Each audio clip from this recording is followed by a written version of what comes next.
Hello YouTube viewers, welcome to my show Future Friday. In today's episode we're gonna continue our moon discussion and we're gonna today talk about moon rockets. So let's dive right into it. Now first you have to understand all the discussion I'm doing about like where to land on the moon, how to figure out the power problem, all those things are mute unless we can figure out how to actually go there. So when we are talking about rockets, basically we are talking about the core of the mission. Everything revolves around the rocket. So rockets are generally measured in three core criteria. Criteria number one is weight. Everybody is familiar with it, how many tons. Then comes the volume. Now this part is also very critical because we are not sending lead to space or we are not sending building material to space. Basically we are generally sending built material to it, basically a habitat that's already built or habitat that's gonna be unfolding there. But that makes a issue because many times space modules, basically let's say a module that is in International Space Station is 22 ton. Now of course it's a big module. Does it have to be 22 ton? No, they can shrink it down very much, but again it's supposed to carry human inside, so that's why it's so big. So volume also plays a very crucial role. So you can have a scenario where many times people will like, you know what, I can't use your rocket even though it has more capacity, it simply does not have enough volume, aka payload fairing size. So that is also critical. So you measure it in two forms, like how much and how big. Then we come to the launch and launch cost, basically vehicle cost. So let's say SpaceX wants to go, so vehicle cost would be very minimal for them, because even if SpaceX is, let's say, selling you a Falcon 9 for, let's say, $90 million or $100 million in case of an expendable one, they're not going to charge that much to themselves. So the vehicle cost would be low. However, the launch cost would be completely different bargain, because you have to spend fuel, liquid oxygen and kerosene, RP1, they are not cheap. On top of that, you have to think about basically launch pad. Landing pads are free basically for SpaceX because they built it themselves. However, launch pads, they are government owned property, so they have to pay a very hefty amount of sum of money to make sure they retain the access to the launch pad basically. So that is also a considerable expense. On top of that, there are hundreds of red tape that you have to figure out, hundreds of authorities that you have to clear. All of them add up to the cost. So your cost, you can have a scenario where $90 million was just for the rocket and you're like, okay, 90, I'll keep $1 or $2 million extra for the launch system, but it turns out everything else ended up costing more than, like, let's say, twice. It can happen because there is a lot of red tape here. Then we come to the final aspect, basically availability and turnaround. So let's say space shuttle was a reusable craft. It does not mean there was only one spacecraft. Basically one space shuttle, they built upwards of 5 to 6. So, and I think final one was not finished properly. So that is availability. How many do you have in case of a failure, in case of an emergency, those sort of things. And then the turnaround aspect. So think of it this way, if you are talking about human, you must have a way to quickly remove them from the danger. Basically, if you have to pull them out, you should have the ability to pull them out very quickly, or you have to send help, you should be able to send help as quickly as possible. So turnaround is very critical. Now what options do we have? Let's say we figured out the rocket, what options do we have? We have two primary options, basically orbital options. Option number one is basically quick and small. This is what Chandrayaan 1, basically India's first moon mission did, is basically they kept increasing the orbit. Now side effect, this takes very long. Benefit, even a tiny rocket, basically the rocket that if you tried this with Falcon 9, basically Falcon 9 Block 5 can barely send few tons to moon. It can send upwards of twice that if they're using this method. However, this method is not suitable for human passenger. Now it is more than good enough, like if you are sending, let's say, a solar farm worth of solar cells, super easy. If you want to send, let's say, anything that is not time critical, let's say habitats, basically you can send them using this method. This method will allow you to send the biggest payload with the least amount of fuel. So this is one method. This will be very suitable for cargo. Then we have large, basically quick and small option, basically Saturn V, where you have a gigantic rocket and you just fire it and let it go. You basically can go to the moon upwards of 3 days. So that's very quick. However, it does mean your payload size will be very small. Saturn V, even though it was humongous, even though it had the capacity of 150 tons to low Earth orbit, it could not send basically even 100 ton to moon. So you have to understand. However, if you did that, basically this orbit, you can send that. However, it will take upwards of 2 to 3 months.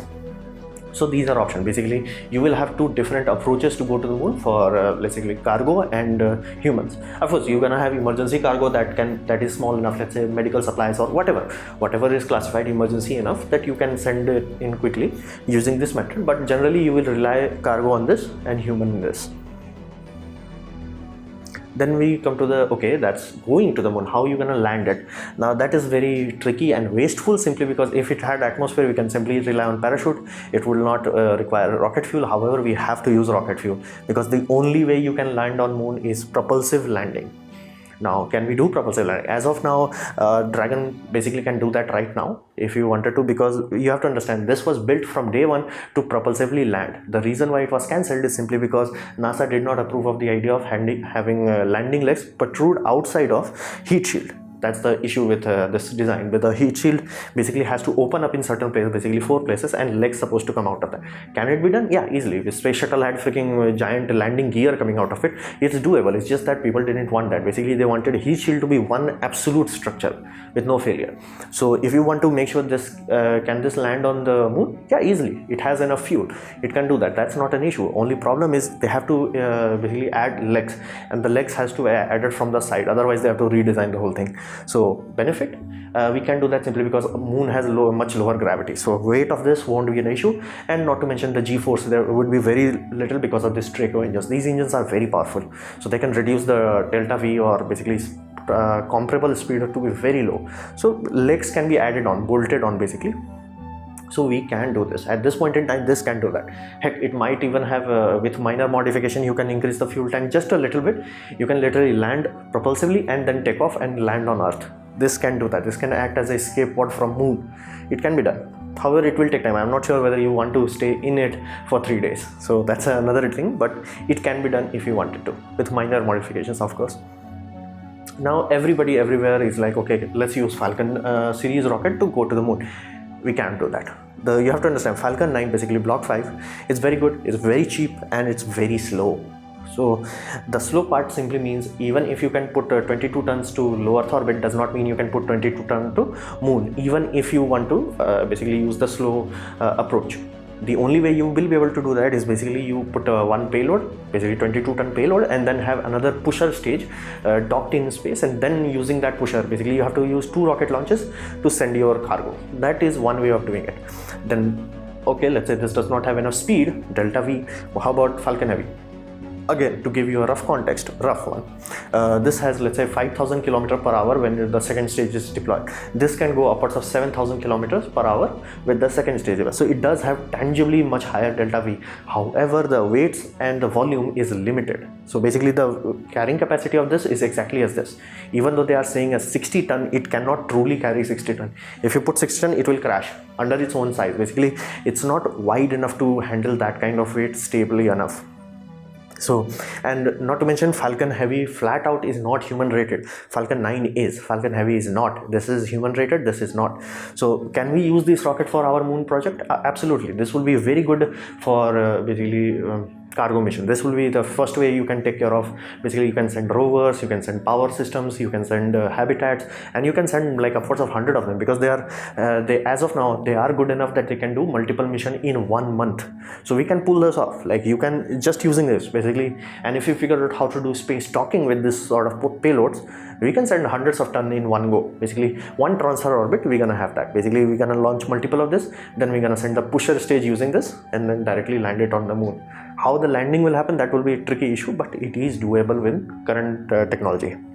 So the Falcon option is not as amazing as people think. How about SLS? Block 1 could do this? Yes, absolutely. Saturn V was basically inspiration for this.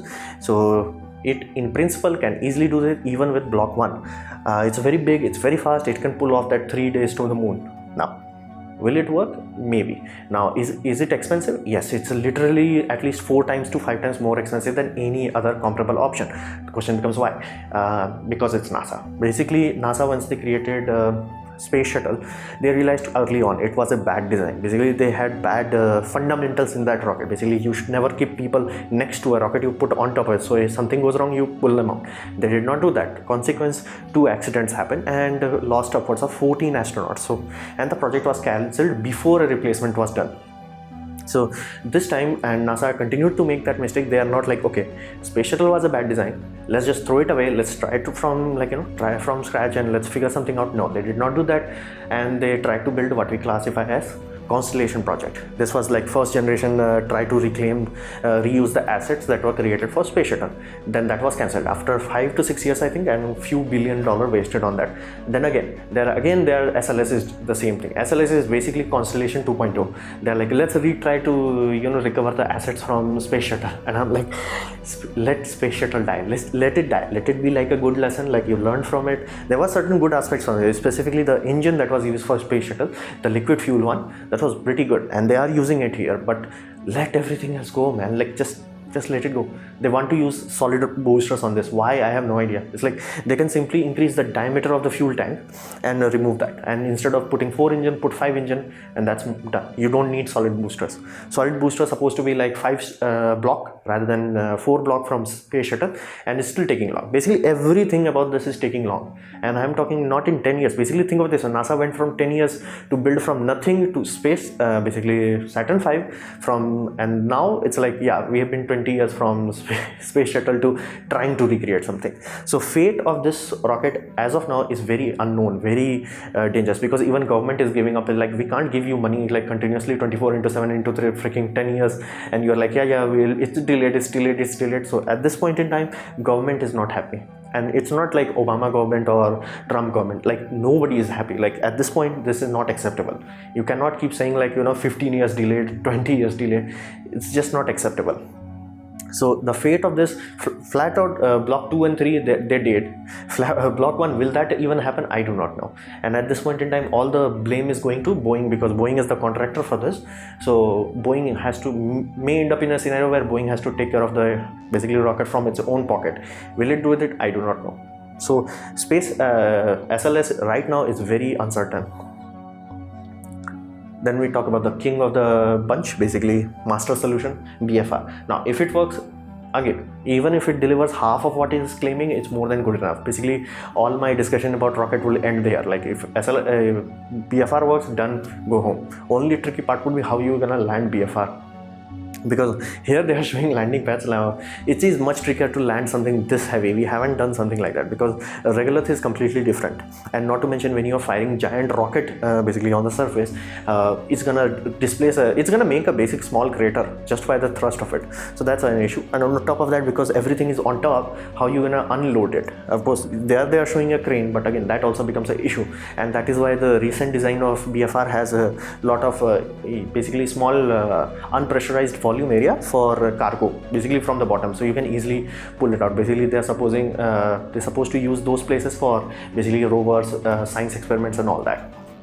So it is an issue. It is an issue in itself with how you're gonna get the astronauts from top of the rocket to bottom, because you cannot have that what they showed in The Martian, where you have like a staircase from the center of the rocket. That's simply not gonna happen. So if this works, this solves all our issue. But will it work? I do not know. Will it ever happen? Simply because the biggest issue right now is cost is unknown.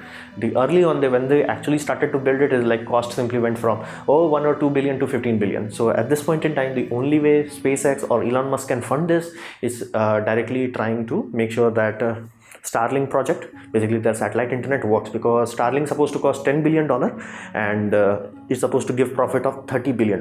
Now, if that happens, they can put that $20 billion into this project.